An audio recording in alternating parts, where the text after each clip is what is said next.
CSS Grid, a powerful layout system available in CSS for creating complex web designs. It allows web developers to create grid-based layouts with rows and columns, making it easier to design responsive web pages. A CSS grid container is composed of rows and columns. For example, here we have a div with a class of grid container and a height and width of 500 pixels. To define your rows and columns, you can use grid template rows for rows and grid template columns for columns. For example, if we want to create a 3-column and 3-row grid, we can use grid template columns repeat 3-1-FR and do the same with grid template rows as well. So you might wonder, what is that 1-FR that we use? The FR unit represents a fraction of the available space in the grid container. When you use 1-FR, it means 1 fraction of the available space. Multiple FR units will divide the space proportionally among them.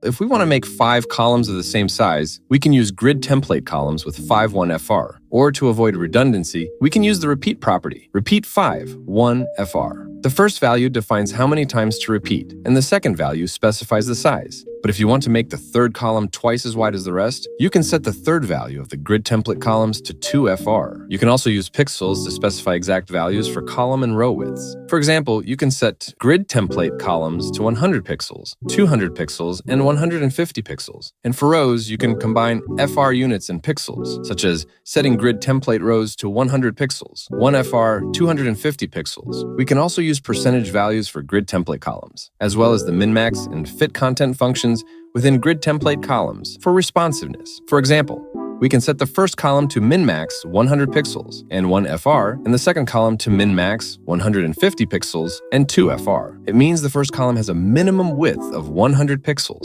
and a maximum width of 1-FR. And the second column also has a minimum width of 150 pixels and a maximum width of 2-FR. This is useful when creating grid tracks to adapt dynamically to screen sizes and content. It means we can have responsive columns and rows, for example, in responsive image galleries. After learning how to size your grid rows and columns, let's now learn how to place your grid items. For example, if we want to place 3 items in a diagonal position within a grid container with 3 rows and 3 columns, we first need to define the rows and columns of the grid container using grid template columns and grid template rows, setting them to repeat 3-1-FR. After that, let's define 3 div elements in HTML with a class of box, each with various colors. Then, let's add a little margin, and we are now ready to place them diagonally. Since the red box is already in place, let's start by positioning the blue box in the middle of the grid. Let's go to the CSS for the blue box and write grid column start 2, grid column end 3, grid row start 2, and grid row end 3. It means the blue box starts at column line 2 and ends at column line 3, and it starts at row line 2 and ends at row line 3. But there is a better way to do this by writing grid column 2-2 and grid row 2/2. It's the same but more concise and much cleaner. Since we already know how to place the blue box, can you think how to position the green box? That's right, we just write grid column 3/3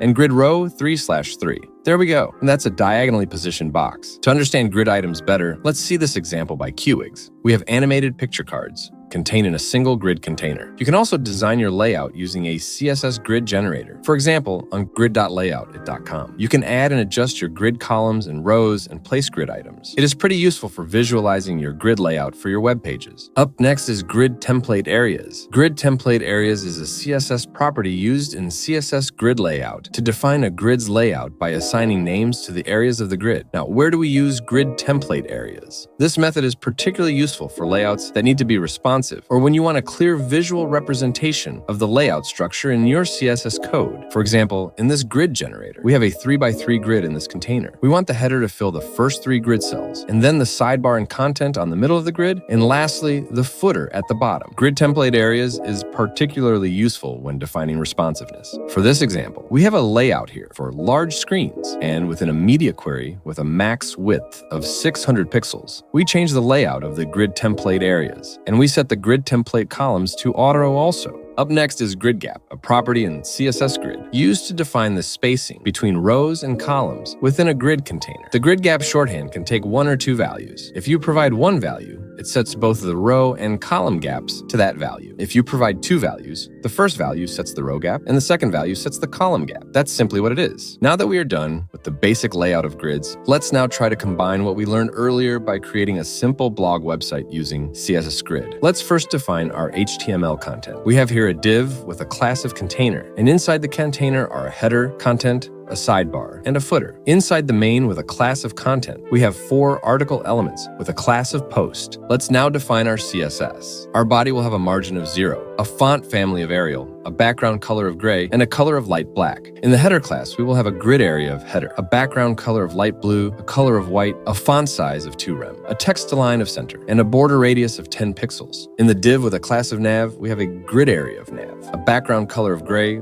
color of white, a padding of 20 pixels, a text align of center, and a border radius of 10 pixels. Now, we just need to design the rest of the divs like the content, which will have a display of grid for post, along with the sidebar and footer. And lastly, for the container, we will have a display of grid and a grid template areas of header, nav, content and sidebar, and footer. After that, we will define our grid template columns widths as 3FR and 1FR, and we will set our grid template rows as auto to ensure responsiveness. We will also set the grid gap to have a value of 20 pixels, same as the padding. Lastly, we will set the max width to 1200 pixels, a height of 80 VH, and a margin of 50 pixels and auto. And we will also make this responsive using a media query with a max width of 768 pixels. In the container, we will change the grid template areas, the grid template columns, and adjust the nav and sidebar accordingly. And that's how we use CSS Grid to make complex but responsive layout for your web development and web design.